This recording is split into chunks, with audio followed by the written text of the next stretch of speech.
Oh my god. Oh my god. Oh my god. Oh my god. Oh my god. Oh my god. Today I will show you 5 common problems which you can fix from post-production if you're editing a non-professional documentary.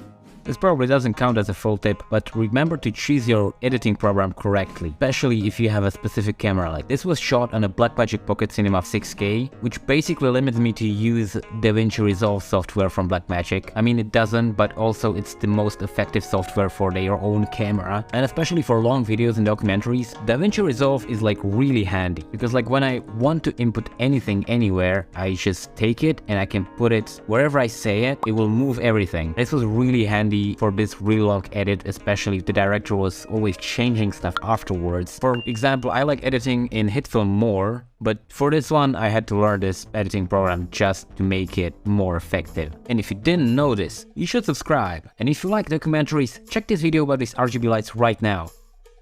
Right here.